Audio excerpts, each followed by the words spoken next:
good morning. Here is the news at 10. First, the highlight. Lagos State Health Management Agency organizes a Kosha town hall meeting in Ibile Division. Federal government announces Nigeria National Petroleum Company Limited as sole buyer of premium motor spirit. And Farrington, Western States cautions about allowing Ukraine use of long-range missiles inside Russia. And in sports, Nigeria faces Mali in FIBA Under-18 Women AfroBasket 2024 Finals in South Africa. And now the details. I am Mike James. The Lagos State Health Management Agency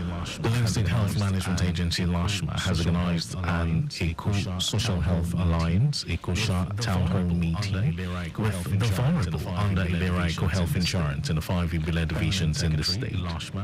Permanent Secretary LASHMA Emanuela Zamba, while flagging off the EcoSha Ibile Division Town Hall meeting in the EcoC Sherry Local Council Development Area, that this is in the agency's commitment towards ensuring customer satisfaction and feedback from its enrollees.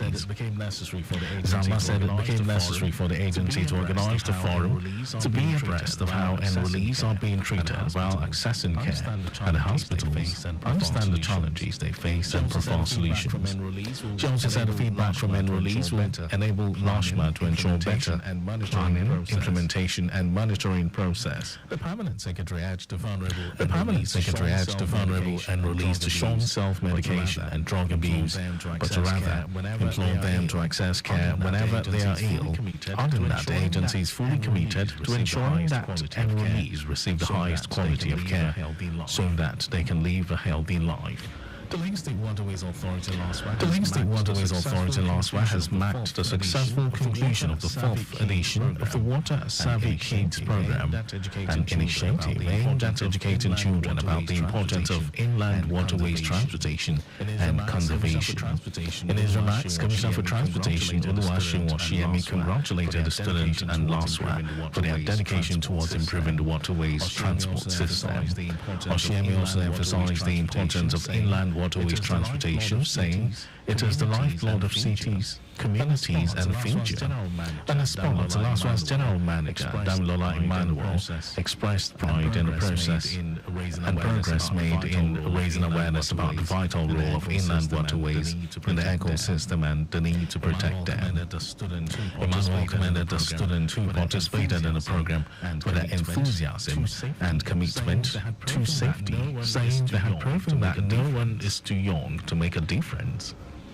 Nigerians have been urged to partner with government at all levels in community development by adding value to their various institutions and encouraging their services.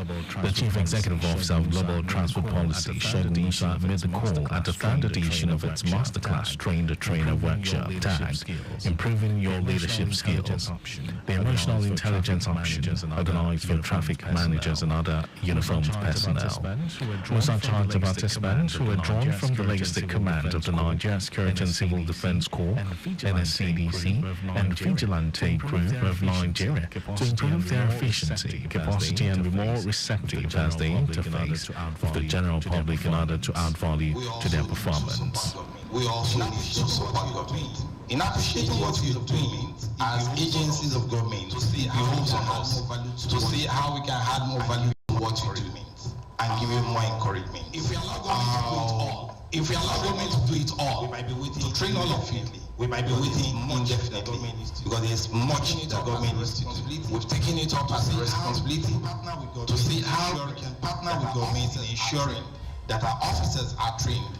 Lagos State Commandant of the Nigeria Security and Civil Defense Corps, NSCDC, Adedotun Keshiru, who was represented by the Chief Superintendent of the Corps, Arua Kadiri, commended the initiative and promised to build more on the ethics and conduct in the discharge of their duties. The officers will continue to be focused. When you repeat an act, when you repeat a particular thing, it becomes part of the person, the nation of the person.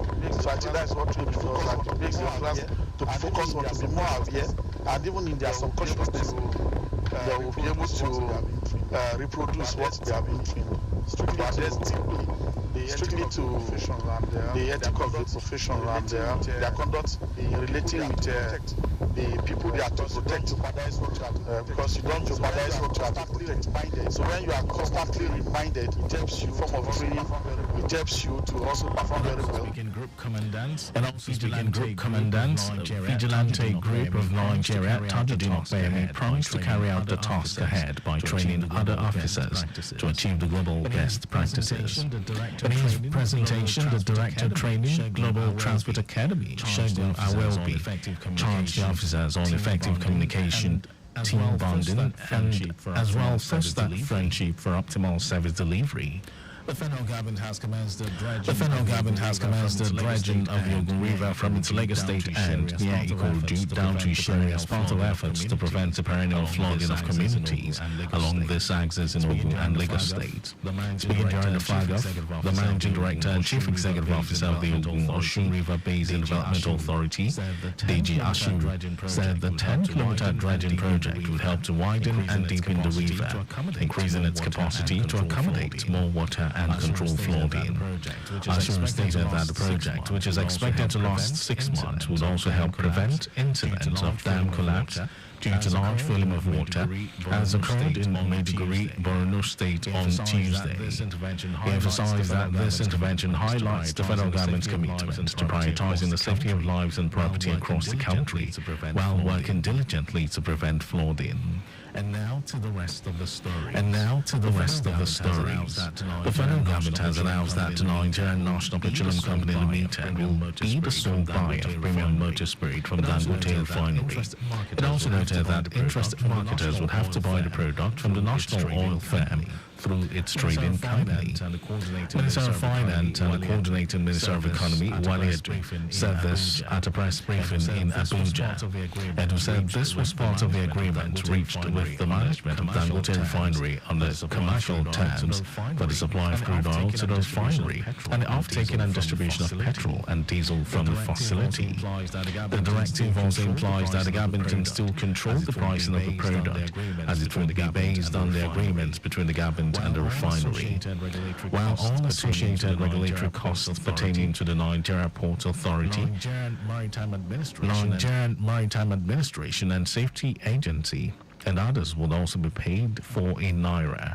The minister said the move would also eliminate unnecessary transaction costs and improve the availability of petroleum products in the country. The federal government has issued an urgent warning about impending flooding along the Niger and Benue rivers as Nigeria continues to grapple with the aftermath of devastating floods in Maiduguri, Borno State, and other parts of the country. The Minister of Water Resources and Sanitation, Joseph Usev, issued the alert in Abuja during a press briefing on the flooding situation in Maiduguri. He warned that a large volume of water was flowing through the rivers down to the Niger Delta region, stressing the need for heightened vigilance and proactive measures, particularly in southern Nigeria, to mitigate the effects of potential flooding. Usev said a team of technical experts from the Ministry, National Water Resources Institute, Nigeria Hydrological Services Agency, and the Chad Basin Development Authority were on the ground to assess the situation at Alau Dam and the extent of the flood disaster, with plans to make recommendations based on their findings. And in some foreign news, UK Prime Minister Sir Keir Starmer has not signalled any decision on allowing Ukraine to use long-range missiles to hit targets inside Russia after talks with US President Joe Biden in Washington. Earlier, Russian President Vladimir Putin warned Western nations not to let Ukraine fire long-range missiles at Russia, saying such a move would represent NATO's direct participation in the Ukraine war. But Kurt Volker, former U.S. Special Representative for Ukraine negotiations, said the Russian president's comments were made to prevent further Western action.